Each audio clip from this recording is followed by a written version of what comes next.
비트코인 하락세가 조금씩 안정되고 있습니다. 아직 다음 주 FOMC라는 큰 변수가 남아있긴 하지만 이 정도 하락 방어는 꽤 잘 되고 있다고 생각이 듭니다. 오늘은 이제 비트코인과 이더리움이 과연 바닥권에 들어온 것인지, 지금 매수할 타이밍인지, 그리고 이번 주와 다음 주에 어떤 매크로 이슈를 우리가 봐야 하는지 동환님과 함께 짚어보도록 하겠습니다. 최근 이제 화면에 보시는 것처럼 최근 세일러가 인터뷰에서 이런 말을 했습니다. 나는 투자자들에게 비트코인을 팔지 말라고 했지 언제 스트레티지가 비트코인을 안 판다고 얘기했냐. 그래서 32개 비트코인 매도 논란에 대해서 선을 이렇게 그었습니다. 다만 이제 시장은 이미 민감하게 이제 반응을 했죠. 6월 1일부터 현재까지 비트코인은 약 17% 정도 하락했고, 시가총액 이제 기준으로 보면은 2,600억 달러가 증발했습니다. 그나마 이제 다행인 점은 ETF 순 유출 규모가 조금씩 줄어들고 있다는 점입니다. 화면을 보시면 6월 1일 이후로 큰 유출이 이제 발생했는데, 최근 들어서 이 빨간색 막대가 점차 줄어드는 흐름이 이제 확인되고 있습니다.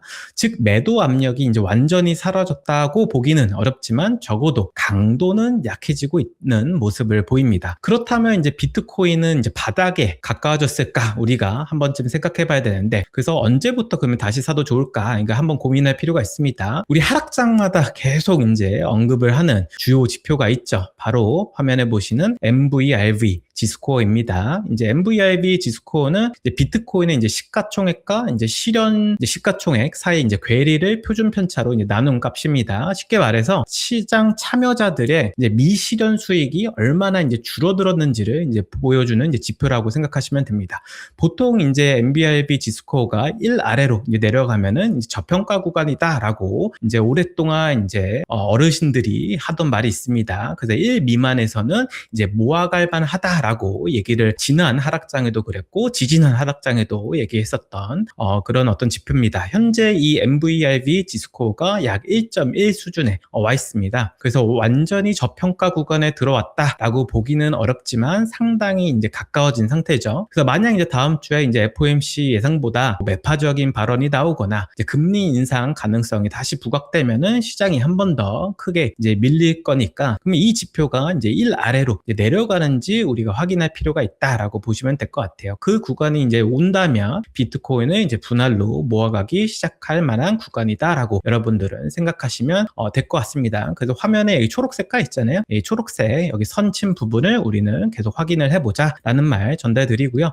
이더리움도 최근 이제 ETF 수급의 영향을 이제 꽤 크게 받고 있습니다. 이제 사실 이더리움 같은 경우는 계속 ETF에서 순 유출이 기록이 됐었어요. 근데 이제 32개 비트코인 매도 이제 이슈 이후에 이더리움 ETF에서도 이제 순 유출이 이제 강하게 나왔지만, 최근에는 화면에 보시는 것처럼 이제 간간히 이제 매수가 순 유입이 이제 보이고 있습니다. 그래서 유출 규모도 계속적으로 줄어든 상태예요. 그렇다면 이제 이더리움은 언제 사는 게 좋을까 우리가 한번 생각해 봐야 되는데, 여기서 지난주에 이제 동환님이 설명 주셨던 업비트 입금 평균가를 한번 참고해 볼 필요가 있다고 생각합니다. 이제 과거 이제 루나 사태, 그다음에 FTX 파산, 관세 전쟁 같은 이제 주요 이벤트가 이제 발생했을 때 이더리움 가격은 이제 업비트 이 입금 평균가 아래로 내려간 적이 있습니다. 그래서 화면에 보이시면 이 파란색 선 있잖아요. 그 파란색 선 밑으로 가격이 이제 떨어진 걸 보실 수 있어요. 그래서 지난 하락장 기준으로 보면 이 파란색 선으로 표시된 입금 평균가보다 약 10% 아래로 내려갔을 때가 좋은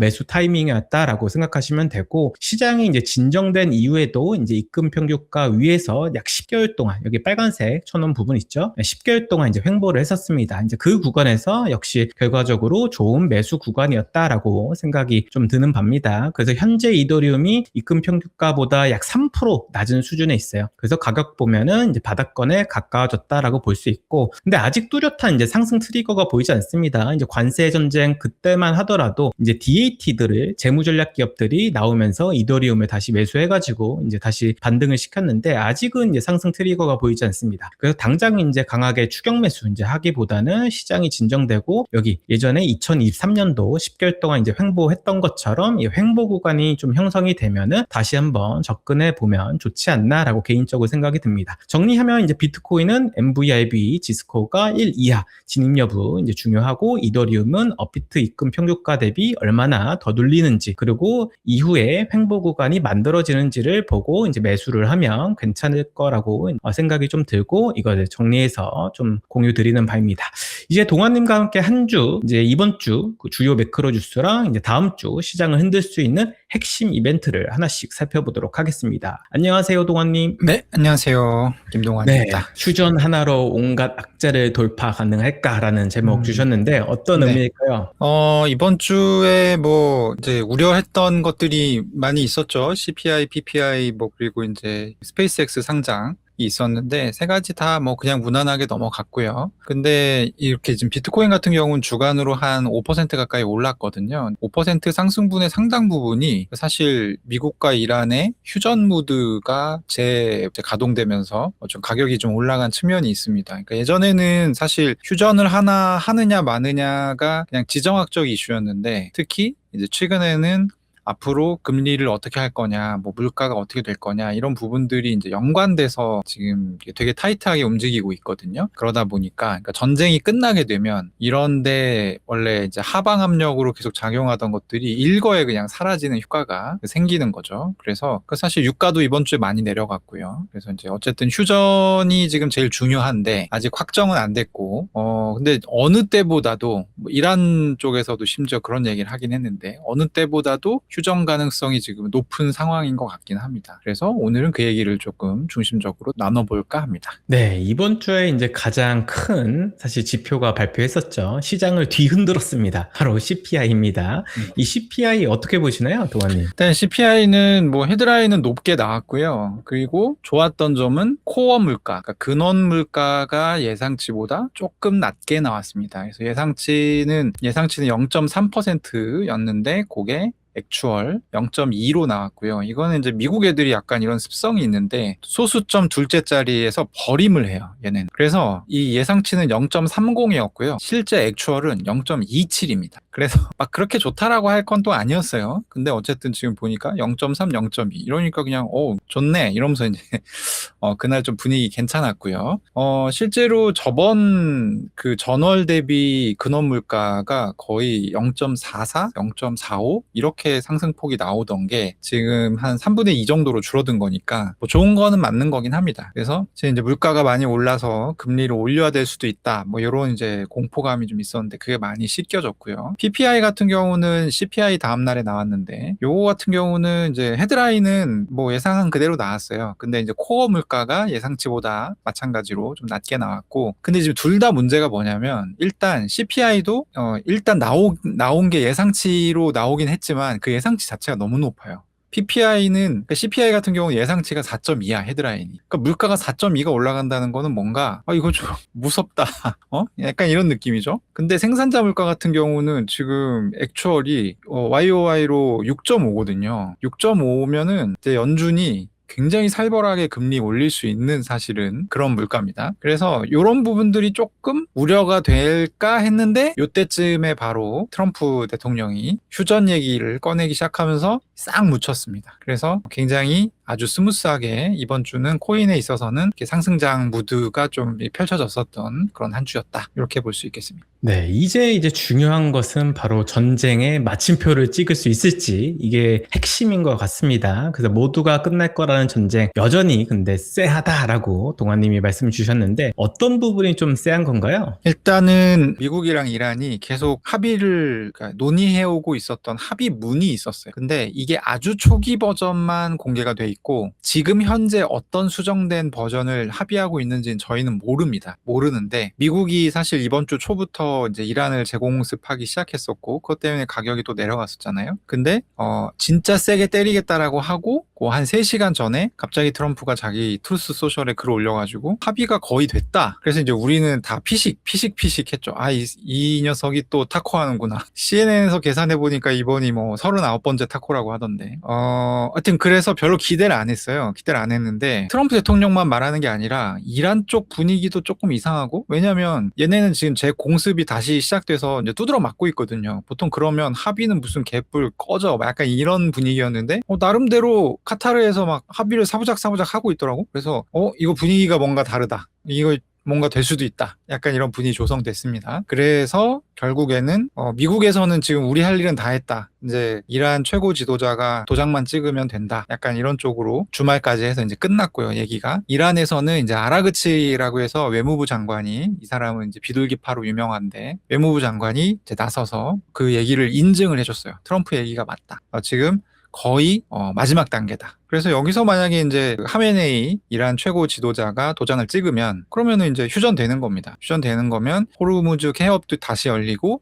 유가도 내려가겠죠. 그래서 이제 이런 상황이에요. 이런 상황인데 이거는 이제 굉장히 상황을 긍정적으로 해석했을 때 나오는 거고 이게 이제 일단 언론들이 트럼프가 협상 끝났다라고 말한 게 39번인데 된 게 없잖아요. 지금까지. 그러다 보니까 얼마나 또 빡이 쳤겠어요. 또 그러네? 약간 이러면서 또 막 이제 자기들의 취재망을 가동해가지고 진짜인지 아닌지 막 근데 그 과정에서 사실 저도 기자를 해봐서 알지만 기자들의 기사를 믿을 수가 없어요. 상황이 이럴 때는. 왜냐하면 어디서 주워 듣고 와가지고 그걸 익명으로 써버리거든. 근데 그 사람한테 얘기를 해준 사람이 누군지를 모르잖아. 내가 독자가 판단을 할 수가 없잖아요. 제대로 된 놈한테 인터뷰를 땄는지 아니면 걔는 실제로 말을 했는데 얘가 그 사실을 정확하게 알 수 있는 위치에 있는 애가 아닐 수가 있잖아. 그래서 이때는 이제 기사들이 되게 오보가 많이 나오는데 아라그치가 한 번 더 얘기를 해줬어요. 지금 오보가 너무 많다. 지금 니네가 뭐 합의안이라고 얘기하는 거가 그게 사실이 아니다. 그 안 말고 다른 안으로 얘기하고 있다. 그러니까 좀 기다려달라. 이렇게 이제 또 워를 했거든요. 이것도 사실은 되게 호재인 거예요. 왜냐면 이 사람이 이렇게 한 적이 없거든. 그러니까 정말로 다 됐나 싶은 생각이 드는 겁니다. 그러다 보니까 지금 비트코인 가격이 64K 넘게 올라왔는데 뭐가 쎄하냐. 일단 이번 주부터 달라진 게 있어요. 첫 번째, 이번 주부터 돈 얘기가 나오기 시작합니다. 이란이 지금 원래 세계 각국 은행에다 넣어놨던 돈인데 금융제재 받으면서 동결이 된 돈이 있거든요. 뭐 수백억 달러 정도 됩니다. 되게 많은데 이 돈이 사실 지금 협상의 핵심 문제로 떠오르고 있어요. 그러니까 이란이 지금 뭐라 얘기하냐면 협상하고 싶어? 그러면 돈 줘.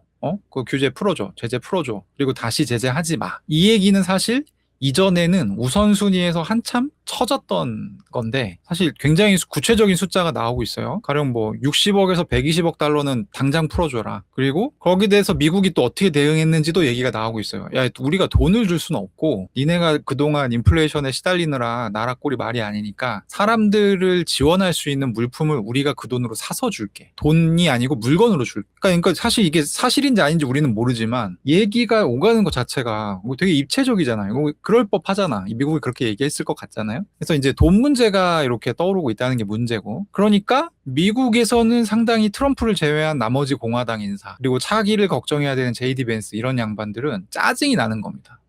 야, 이거 이란이 잘못했다고 해서 핵무기 막 개발한다 해서 전쟁한 거 아니야? 근데 우리가 막 제재 풀어주고 돈 주고 끝내야 돼? 약간 이런 각이 나오는 거예요. 그러다 보니까 JD 벤스가 한마디 합니다. 이 협상 MOU를 타결하는 것만으로는 지금 이제 최고 지도자가 들고 있는 문서 도장 찍을까 말까 하고 있는 그 문서에 이란 쪽 도장이 찍히는 것만으로는 이란에 한 푼도 안 건너간다. 그러니까 이거부터가 지금 와장창 어긋나고 있어요. 지금 아라그치는 뭐라고 얘기하냐면 일단 협상하면 제재 풀어달라. 강력하게 요구하고 있어요. 그러니까 여기부터가 지금 제가 볼 때는 빠그라지고 있어요. 그러니까 분위기 너무 좋고 제가 볼 때도 이거 누가 물어보면 칼 들고 야, 유시원 될 것 같아? 안 될 것 같아? 될 것 같습니다라고 말을 해야 돼. 지금 분위기가. 근데 정말 나의 마음속에는 안 될 것 같아. 이거 못 줘. 미국에서. 그러니까 줄 수도 있지. 이거 제 말 틀릴 수 있어요. 근데 이거를 주게 되면 굉장히 미국에서 반발이 심할 겁니다. 그래서 요 문제가 하나가 있고요. 두 번째는 레바논이랑 헤즈볼라 이슈예요. 요 다음 이제 장표에 나오는데 레바논이랑 헤즈볼라는 이스라엘이 이제 레바논이랑 헤즈볼라 애들이랑 싸우고 있어요. 근데 이란 입장에서는 이게 시끄러운 거 싫어. 이스라엘도 니네가 조용히 시켜라고 미국한테 요구하고 있거든. 근데 이게 입장이 완전 달라요. 가령 여기서 MOU를 거쳐서 휴전이 이제 픽스가 되잖아요. 그러면 이란은 그동안에 제재받았던 거 다 풀리고 재수 없으면 이란이 정말 몰래 핵무기를 개발해서 핵무기를 보유하게 되는 결과가 나올 수도 있어요. 근데 그렇게 되면 이스라엘은 어떻게 되느냐. 이란이 가지고 있는 탄도미사일이 현재 기준으로 1000기가 넘어요. 근데 거기다 핵탄두를 실어가지고 딱 12발을 쏘면 이스라엘 영토 전체를 핵폭탄으로 덮을 수가 있습니다. 그러니까 이스라엘 입장에서는 이거는 양보 대상이 아니야. 그러니까 지금 계속 이스라엘이 방해를 하고 있어요. 이 MOU 협상이 체결되지 않도록. 왜냐면 얘네는 생존의 문제야. 물론 이제 얘네가 잘못해서 이제 먼저 전쟁을 시작하긴 했는데 그렇다고 해서 우리가 잘못한 건 잘못한 거고, 예? 그렇잖아요. 그래서 레바논 헤즈볼라를 건드릴 가능성이 매우 높습니다. 이스라엘이. 그러면 휴전 협상이 또 깨질 수 있겠죠. 그래서 요 문제가 또 하나가 있습니다. 그래서 이 문제가 이제 하나가 있고, 제가 생각할 때 마지막은 뭐냐면 지금 역시 핵 문제예요, 핵 문제. 트럼프 대통령은 계속 본인 워딩으로 이 MOU 협상이 타결되면 핵 문제는 그냥 끝난다는 식으로 얘기하고 있어요. 근데 지금 아라그치는 뭐라고 얘기하냐면 핵 협상에 대해서 정해진 건 없다. MOU 협상이 타결되면 그때부터 핵 협상이 시작되는 거다. 이렇게 얘기하고 있거든. 이거 너무 명확하잖아요. 이게 달라, 둘이 말하고 있는 게. 그래서 저는 이제 결과적으로 텔레그램 방에서도 그렇게 얘기했는데 이거 누가 물어보면 될 가능성이 높다라고 얘기할 수밖에 없다, 지금 상황이. 근데 이거는 솔직히 말하면 개인적으로는 안 될 가능성이 저는 더 높아 보입니다. 소신 의견으로는. 근데 이제 여러분들도 제가 배경 설명을 다 드렸으니까 감안하셔가지고 결정을 하시면 좋을 것 같고, 지금 비트코인 가격은 이 타결이 반영되지는 않았어요, 충분히. 그래서 만약에 타결이 되면 적어도 한 65K, 66K까지는 올라갈 겁니다. 올라갈 가능성이 높고, 그 뒤에 가격은 그 뒤에 문제인데, 근데 거꾸로 만약에 그러면 여기에 아예 반영이 안 돼 있냐? 그건 아니에요. 또 어느 정도 반영이 돼 있어요. 만약에 이거 빠그라진다? 그러면 62K까지는 내려갈 겁니다. 또 지금 가격이 되게 애매한 수준에 와 있다라고 저는 생각을 하고, 그런 부분들을 좀 저희가 감안하고 다음 주를 기다릴 필요가 있을 것 같습니다. 네, 다시 이제 돌아가서 이제 다음 주에 이제 가장 큰 이벤트가 바로 FOMC잖아요. 네. 동환님이 생각하셨을 때 이번에 어떻게 좀 진행이 될까요? FOMC는 지금도 이 기준금리 선물 시장에서의 포지션 보면 그냥 동결이 가능성이 제일 높아요. 거의 그냥 동결 확실이라고 보면 되고, 다음 주에 금리가 올라가는 일은 있을 수 없을 것 같고, 그리고 CPI랑 PPI 둘 다 근원 물가가 괜찮게 나왔어요. 예상치보다 아래로 나왔어요. 그리고 또 이제 중요한 게, 그러니까 이게 뭐가 문제냐면 지금 물가가 올라가는 게 수급적인 문제잖아요. 전쟁 때문에 호르무즈가 막혀서 물가가 올라가고 있단 말이에요. 그럼 만약에 전쟁이 갑자기 끝나, 그럼 유가가 내려갈 수 있잖아요. 그러면 물가 압력도 다시 완화될 수 있잖아요, 상승 압력이. 그러니까 보통 연준은 이럴 때는 수급적인 요인으로 이렇게 물가가 올라갈 때는 금리를 안 올립니다. 이게 옛날에 그 샤워실의 바보라고, 뜨거운 물 좋아해가지고 뜨거운 물 열라 틀었어. 그랬더니 막 살이 데일 것 같은 뜨거운 물이 막 나와. 그래서 이거 아니지, 찬물 틀었어. 찬물 너무 많이 틀었어요. 그래가지고 갑자기 물이 또 차가워져. 그러니까 이게 이 레버를 돌림과 물이 나오는 거에 간극이 있잖아요. 인터벌이 있잖아. 그래서 이제 이걸 이제 샤워실의 바보라고 하는데, 금리 같은 경우도 금리를 내리거나 올리면 바로 시장에 작용하는 게 아니라 적어도 6개월 정도의 텀이 걸려요. 실제 그 실물 경기로 반영될 때 까지. 그러다 보니까 이게 구조적으로 경기가 악화되거나 경기가 너무 과열되거나 이러면 금리를 내리거나 올릴 수 있지만, 이 전쟁 때문에 이렇게 일시적으로 물가가 급등할 때는 사실은 이 금리 대응을 안 하는 게 맞습니다. 안 하는 게 맞는데, 지금 이제 물가가 좀 올랐으니까 올리겠다라는 식으로 얘기하는 위원들이 많아진 거잖아요. 근데 다시 전쟁이 끝날 분위기잖아. 그래서 일단은 제가 볼 때는 FOMC에서 금리 동결은 거의 확실이다. 100% 확실이고, 다만 두 가지를 보셔야 되는데, 하나는 이제 점도표가 나와요, 이번에. 점도표는 상의를 하지 않아요. 그러니까 그 21명이 찍거든요. 근데 그게 지가 그냥 꼴리는 대로 찍는 거지. 내년에 금리 이렇게 될 것 같아, 막 이렇게 찍는 거지. 누구랑 상의해서 막 허락 받는 게 아니란 말이에요. 근데 지금 연준에 트럼프를 싫어하는 위원들이 되게 많아. 걔네가 지금 지지난주까지 다 입을 모아가지고 금리 올려야 될 것 같은데요, 이렇게 얘기했던 애들이에요. 제롬 파월도 지금 남아있죠. 그래서 이 점도표가 어떻게 나오느냐가 시장에 영향을 미치는데, 이게 좋게 나오지 않을 것 같아요. 그럴 가능성이 제가 볼 때는 있고, 그리고 또 하나는 케빈 허시가 지금 이제 이번에 데뷔거든요. 기자회견 지난달까지 파월이 했던 거 이제 이번 달에는 케빈 허시가 하는데, 말을 잘해야 돼요. 진짜 잘해야 돼. 그러니까 케빈 허시 지금 뭐라고 하고 있냐면, 대차대조표를 줄이겠다. 그러니까 양적 긴축을 계속하겠다. 그러면서 금리를 내리겠다. 근데 시장 전문가들이 이에 대해서 하는 평가는 솔직한 말로 아주 노골적으로 하면 개소리 하고 있네요. 아니 왜 그렇게 복잡하게 해? 왜 양적 긴축을 하면서 왜 금리를 내려야 되는데, 이거 어떻게 네가 조절할 거야? 부터 시작해서 케빈 허시가 이제 좀 짬은 많지만 나이가 적잖아요. 그러다 보니까 의구심이 많아. 이런저런 의구심이. 그래서 이제 기자들이 그날 엄청 물어뜯을 겁니다. 거기에 대응을 잘하느냐 못하느냐, 아니면 여기서 막 어버버버버 하면은 야, 이 연준 못 믿겠다. 그러면 또 이제 국채금리 올라가겠죠. 약간 그런 부분들이 다음 주에 핵심 포인트라고 보시면 되고,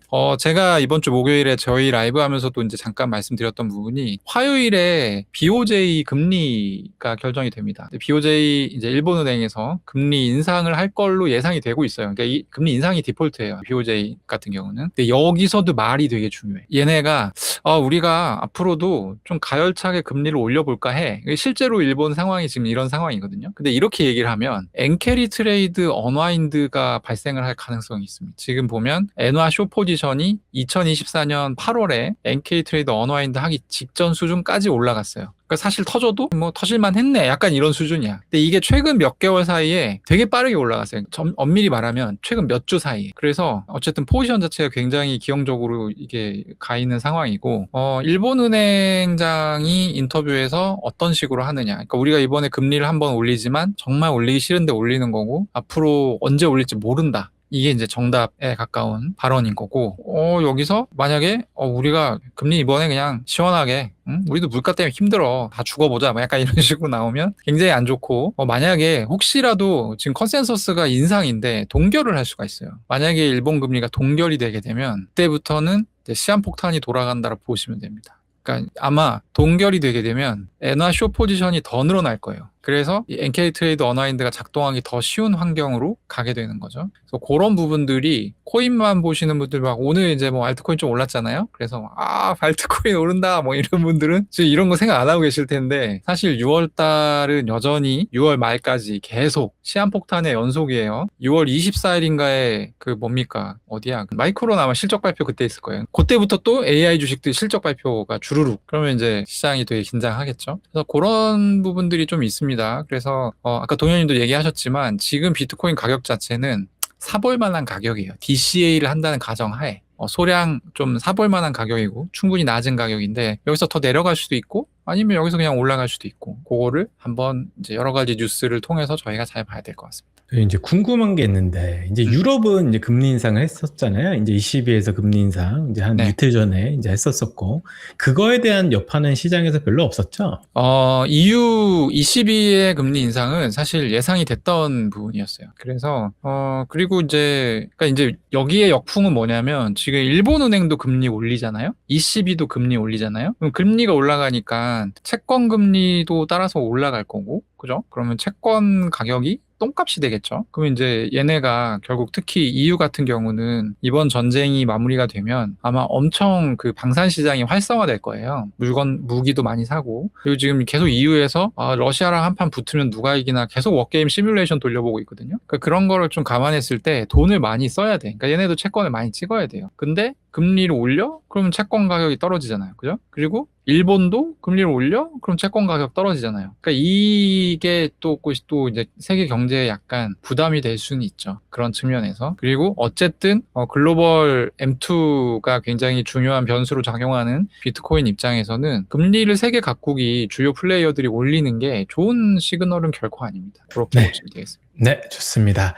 이제 마지막 주제입니다. 바로 우리가 우려했던 스페이스 X 유동성을 이제 다 이제 가져갈 거다라고, 이런 우려 때문에 시장이 꽤나 많이 흔들렸었습니다. 근데 새벽에 이제 상장을 했고, 생각보다 뭐 이렇게 시원하게 올라가진 않았습니다. 워낙 이제 궁뎅이가 무거운 주식이니까. 어떻게 보십니까? 일단은 가장 좋은 시나리오를 갔어요. 스페이스X가. 그러니까 여기서 만약에 꺾여가지고 공모가가 주당 135달러인데, 사실 이제 135달러 좀 높은 겁니다. 이거는. 그러니까 원래는 뭐 월가의 은행들, 투자은행들이 주관사를 서게 되면 아마 저거보다 한 10달러, 20달러씩 더 낮게 했을 거예요. 근데 이제 그냥 일론 머스크가 못 박아버렸죠. 됐고 우리는 135달러에 팔 거야. 그래서 이걸로 시작을 했는데 한 20% 정도 오른 거잖아요, 지금. 그래서 나쁘지 않다라고 볼 수 있고, 만약에 이게 이제 공모가보다 아래로 내려갔으면 상당히 자산 시장에는 좀 파급력이 컸을 겁니다. 왜냐하면 이제 줄줄이 스페이스 X만 있는 게 아니라 지금 오픈 AI도 해야 되고 엔트로픽도 해야 되는데 이거 버틸 수 있겠냐 이런 이제 불안감이 있었을 거고. 근데 또 스페이스 X가 너무 올라가 버리면 또 문제가 뭐냐면 이거보다 더 올라갔으면 아마 나스닥이 떨어졌을 거예요. 그 돈이 나와야 되는 구멍이 있어 얘네가 올라가지. 그러니까 이제 딱 적당히 올라갔다. 제 기준에서는. 거래량이 굉장히 많았어요. 그래서 거래량이 5.2억 달러 정도니까 5.2억 달러 너무 적은데 거래량?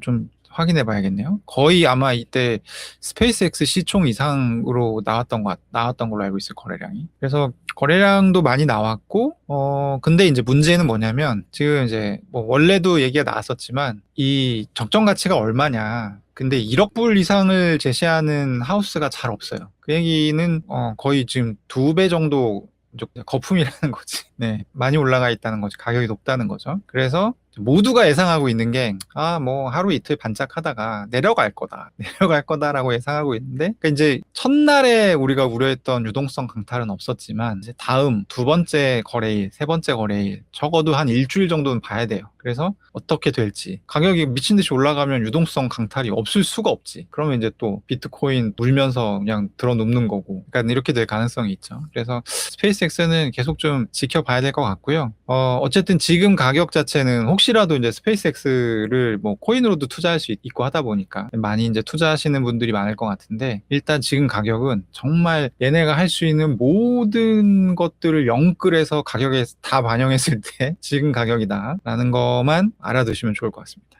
네, 좋습니다. 오늘 이제 동환님과 함께 한 주간의 이제 매크로 이슈, 그리고 비트코인, 이더리움 언제 사야 하는지 한번 살펴봤습니다. 디파이 농부 조 선생은 더 나은 컨텐츠로 돌아오도록 하겠습니다. 감사합니다. 빠이, 안녕.